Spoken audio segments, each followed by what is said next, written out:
The good news doesn't stop merely with Israel's strong military. It continues with Israel's strong economy. It's a tremendously strong economy.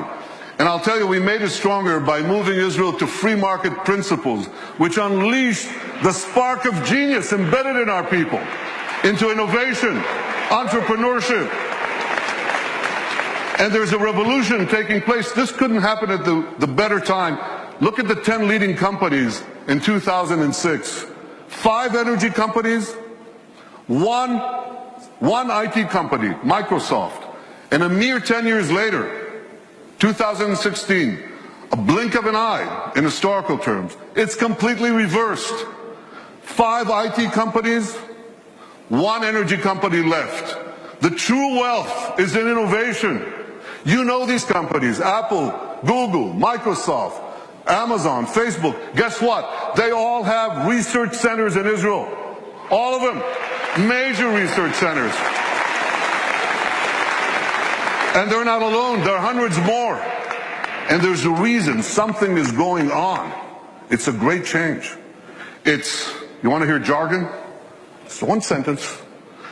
This is a terrible sentence, but I have no other way to say it. It's the confluence of big data, connectivity, and artificial intelligence. Okay? Did you get that? Yeah. You know what that does? It revolutionizes old industries, and it creates entirely new industries. So here's an old industry that Israel was always great in, agriculture. We're always good in agriculture. But now we have precision agriculture. You know what that is? See that drone in the sky? He's connected to a big database. And there are sensors in the field. And in the field, there's drip irrigation and drip fertilization. And now we can target, with this technology, the water that we give, the fertilizer that we give, down to the individual plant that needs it. That's precision agriculture. That's Israel.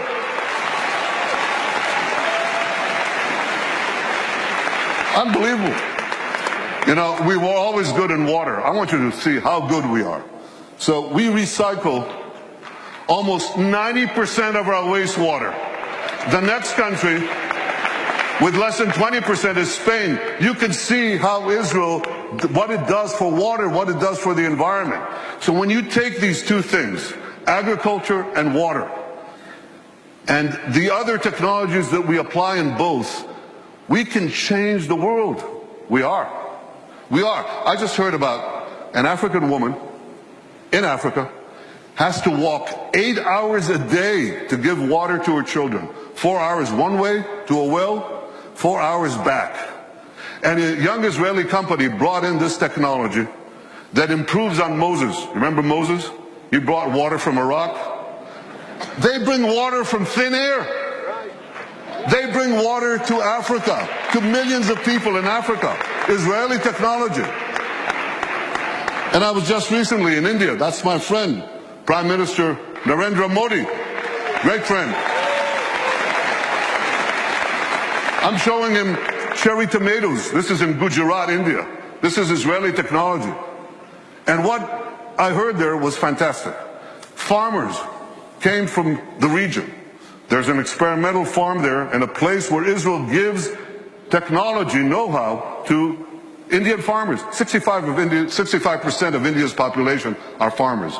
And one farmer after the other gets up and says, because of Israeli technology, I've increased my crop yields and my income 3 times, 4 times, 5 times. Israel is changing the world in India, in Asia, in Africa, in Latin America, everywhere. These are the old industries. Now there are new industries. Israel is literally, how can I say this? Israel is literally driving the world. I'm talking about autonomous vehicles. Israel is a world leader in autonomous vehicles. 500 tech companies that sprang out almost instantaneously. And one of them, Mobileye, up there on the left, was just sold to Intel for the paltry sum of $15 billion. But the interesting thing is that Intel said to them, Here are the keys to our 30 worldwide autonomous vehicle businesses. You run it. Israeli technology is driving the world. And one last industry, there are many more, but one more that you're all familiar with. You have bank accounts?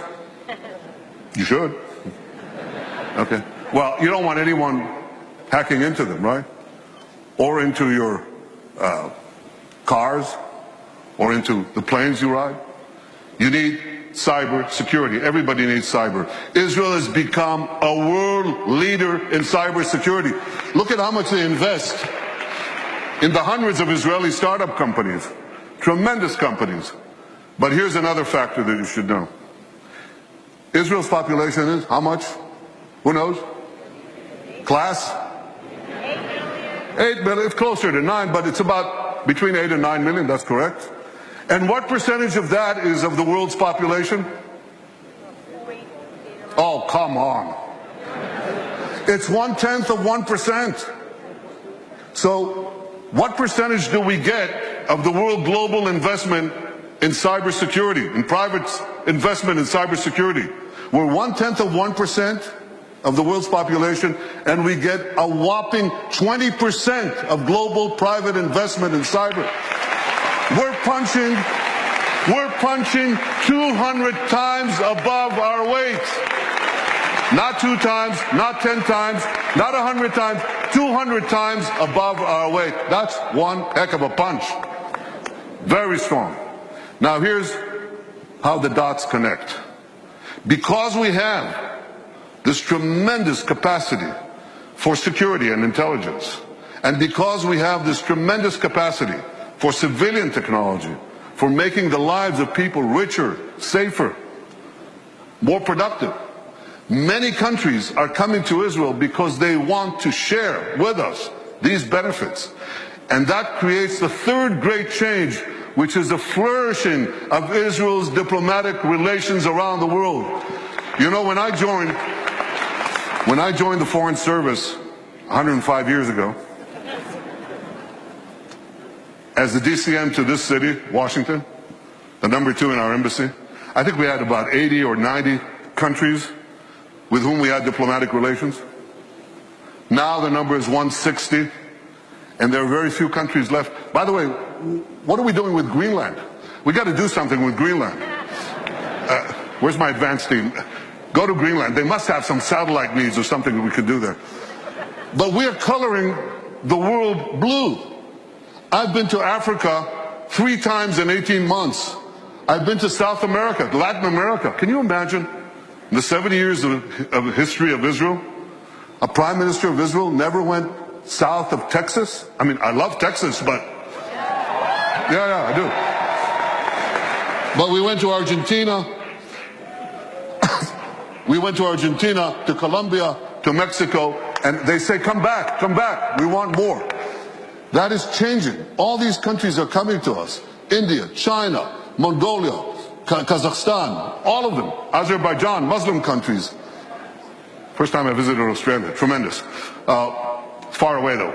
So we're coloring the world blue. And you know what? The numbers, you remember people talked about Israel's isolation? Remember that? Israel's isolation? Pretty soon, the countries that don't have relations with us, they're going to be isolated.